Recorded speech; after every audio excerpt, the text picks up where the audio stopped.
बिस्मिल्लाहिमिनश्शैतानिर्रजीम बिस्मिल्लाहिर्रहमानिर्रहीम अल्लाहुम्मा सल्लि अला सय्यदिना व मौलाना मुहम्मदिन व आलिहि व सहाबिहि वसल्लम। Dear students, Assalamu alaikum. I'm Professor Chaudhry Tanvir Ahmed, Principal, Tanvir Academy of Commerce. Money banking and finance BCom में एक सब्जेक्ट है, 7वां पेपर है, money banking and finance. Money portion में एक क्वेश्चन है इन्फ्लेशन। तो बच्चों क्वेश्चन है हमारे पास 11वां क्वेश्चन है, give a difference between inflation and deflation. आपको याद होगा लास्ट में हमने एक क्वेश्चन बनाया था, what is inflation, what are its types, what are its causes and what are the remedies to control the inflation. ये आपने लास्ट क्वेश्चन पढ़ा था। हमने उसमें याद करें इन्फ्लेशन को इन्फ्लेशन के स्पेलिंग से सिखा दिया था। तो आप भी इस लेक्चर के अंदर मैं पिछला भी थोड़ा सा रिव्यू दे देता हूं कि सबसे पहले आइए इन्फ्लेशन को इन्फ्लेशन के स्पेलिंग से समझते हैं, सीखते हैं। देखिए I stands for in inflation prices are increased. In inflation prices are increased. In inflation notes or currency is excessively issued more than the trade needs of the country. In inflation, there is a flood of money. In inflation, we buy lesser goods and services. We buy lesser goods and services. In inflation, there is an addition of the burden. Addition of burden. और it adds burden to people. ये लोगों पे माशी बोझ का बायस बनता है। In inflation taxes are increased.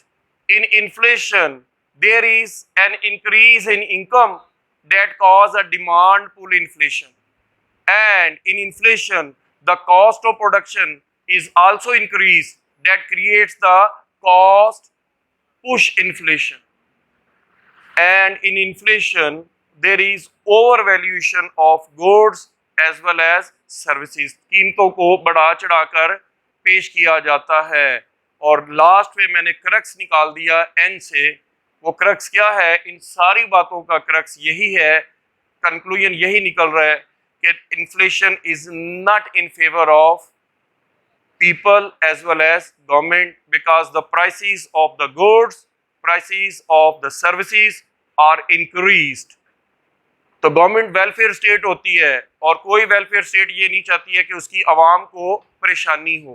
तो ये आवाम के भी हक में भी नहीं है और गवर्नमेंट के हक में भी नहीं है। तो इतनी सारी बातें समझने के बाद हमें इन्फ्लेशन को समझना आसान हो गया। आइए एक तरफ देखिए मैंने लिखा हुआ है इन्फ्लेशन और दूसरी तरफ इसके अपोजिट लिखा है, opposite of inflation, that is called deflation. तो सबसे पहले पॉइंट्स हैं। अब इसमें सिर्फ आपको एक ही की पॉइंट दूंगा। की पॉइंट एक ही है हमारे पास। हमने लफ्ज क्या पढ़ना है? इंक्रीज। और हमने लफ्ज क्या पढ़ना है? डिक्रीज। अब आप दो बातों के साथ दोस्ती कर लेंगे तो ये सवाल चंद मिनटों में हो सकता है अगर आप चाहें तो। तवज्जो के साथ देखिएगा, स्किप करने का इसको फायदा ही नहीं है। इस वीडियो को स्किप करके देखने का कोई फायदा नहीं है। ये बिल्कुल शॉर्ट स्पैन ऑफ टाइम में क्वेश्चन करने वाला है।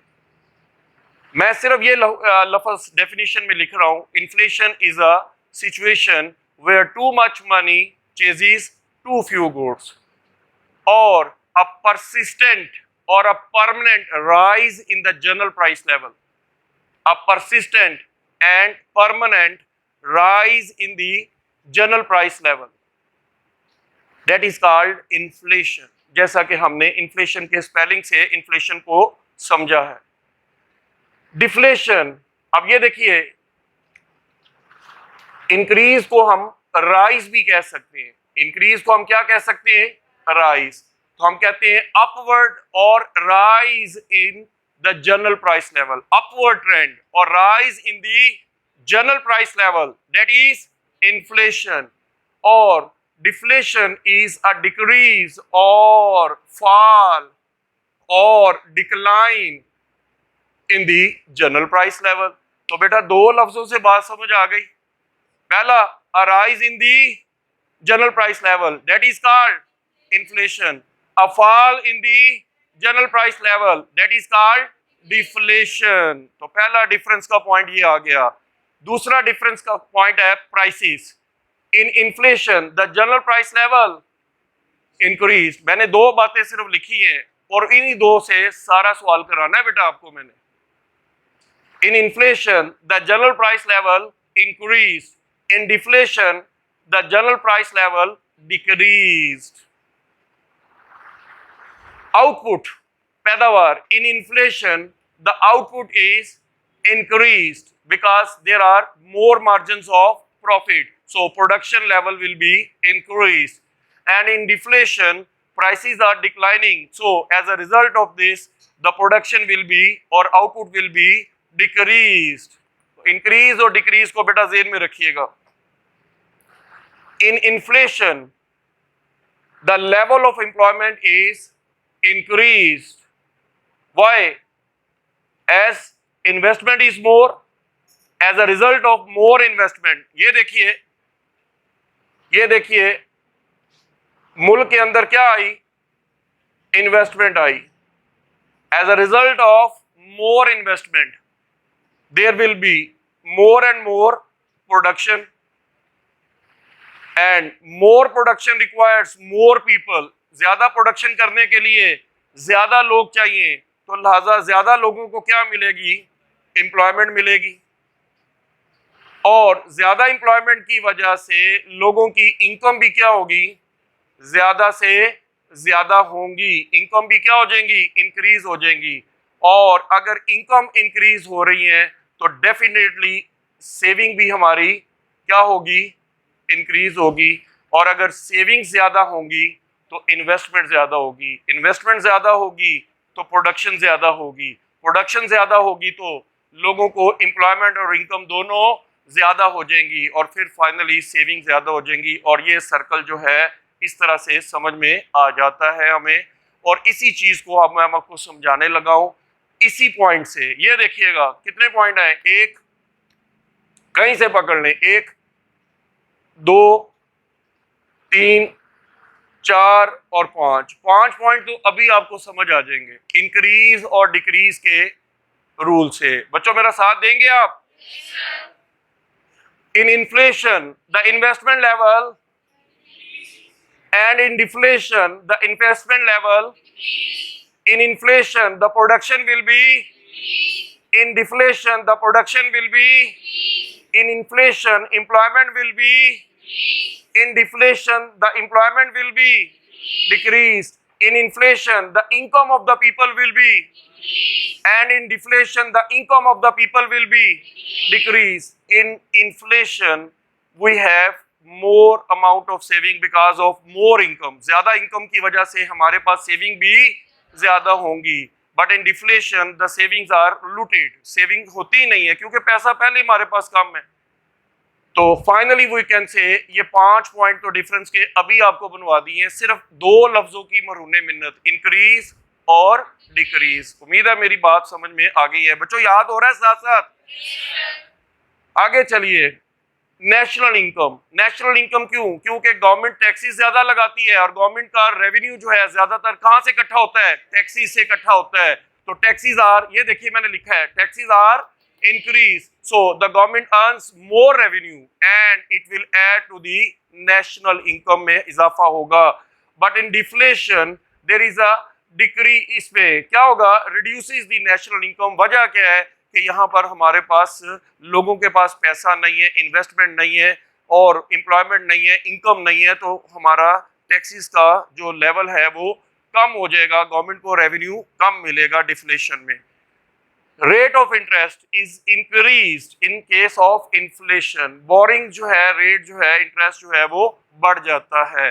बट इन डिफ्लेशन लोगों के पास पैसा है ही नहीं, तो लोगों को ज्यादा से ज्यादा पैसा फराम करने की कोशिश की जाती है। ज्यादा रेट ऑफ इंटरेस्ट, जिनको पास सेविंग पड़ी हुई है उनको ज्यादा रेट ऑफ इंटरेस्ट ऑफर किया जाता है। तो लिहाजा हम कह सकते हैं कि in deflation the rate of interest is यानी एक वे इंक्रीज हो जाता है, क्योंकि इसके अंदर जो है वो हाई रेट ऑफ इन्वेस्टमेंट है, तो हाई रेट ऑफ इंटरेस्ट होगा और इसमें हमारे पास लेसर रेट है, तो लिहाजा डिफ्लेशन के अंदर हमारा रेट ऑफ इंटरेस्ट क्या करता है, डिक्लाइन कर जाता है, और इन्फ्लेशन में रेट ऑफ इंटरेस्ट इंक्रीज कर जाता है।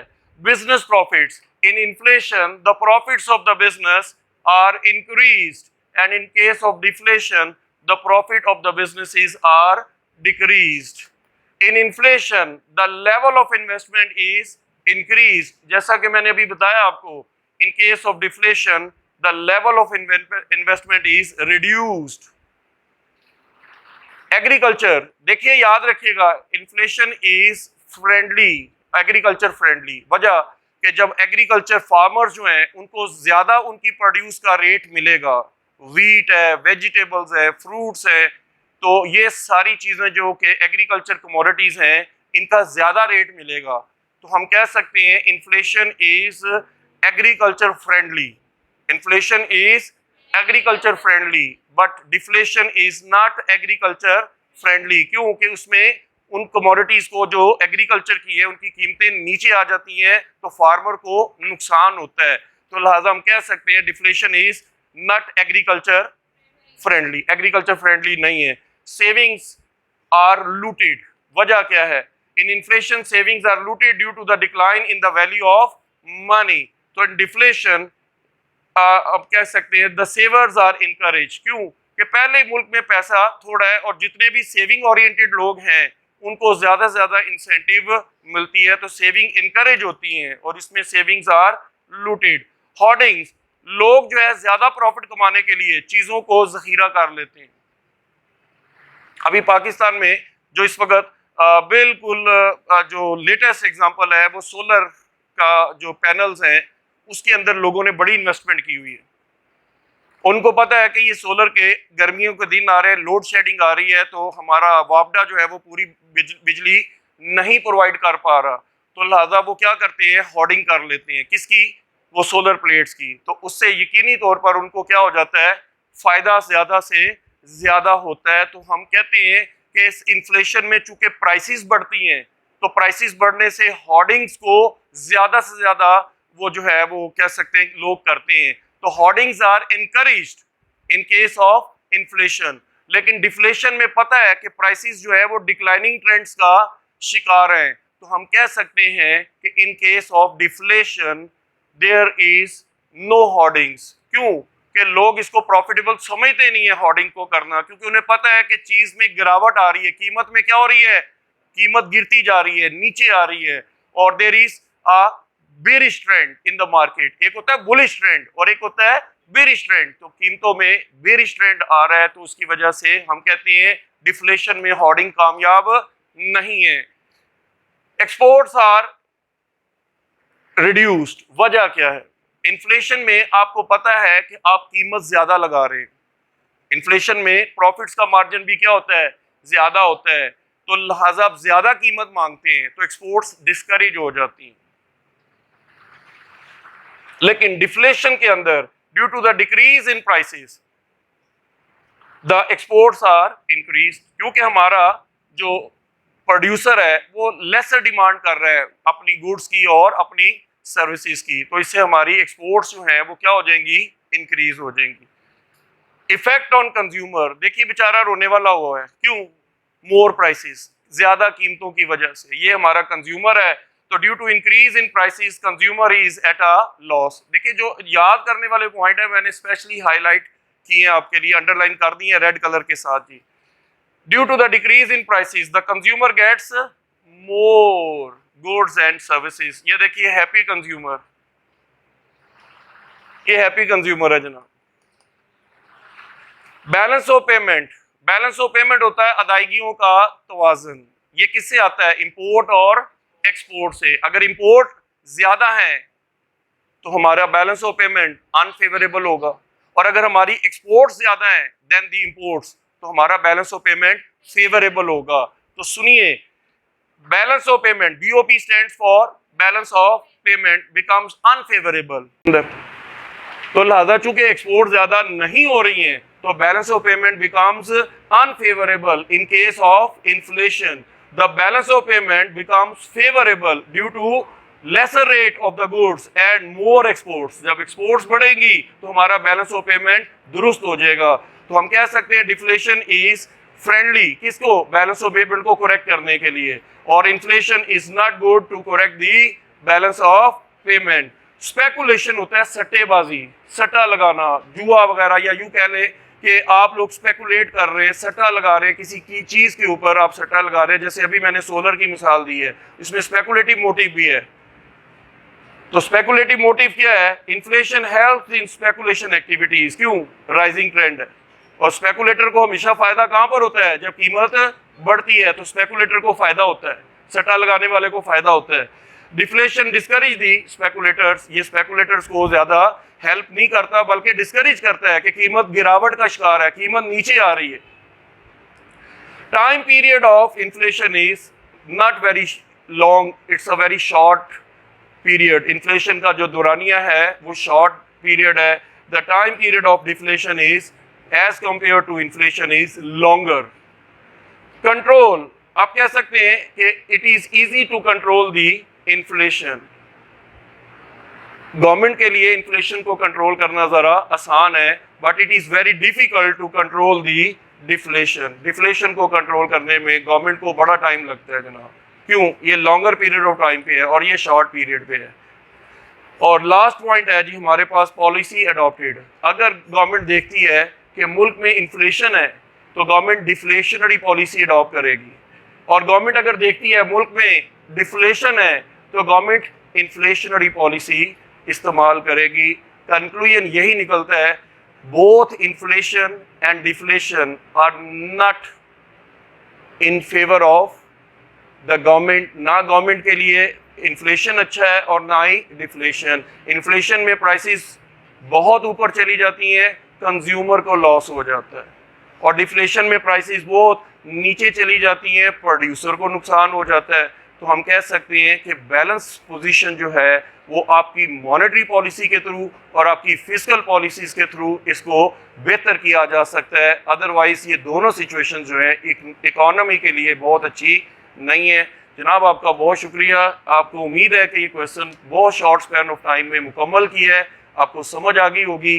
इसको देखकर लिखिए और कमेंट्स बॉक्स में लाजमी बेटा अपने कमेंट्स ज़रूर दीजिए कि आपको ये हमारी जसारत कैसी लगी है। अल्लाह आपका हामी नासर हो, अल्लाह करीम आपको कामयाबी अता फरमाए। नेक्स्ट लेक्चर तक के लिए अस्सलाम वालेकुम बेटा।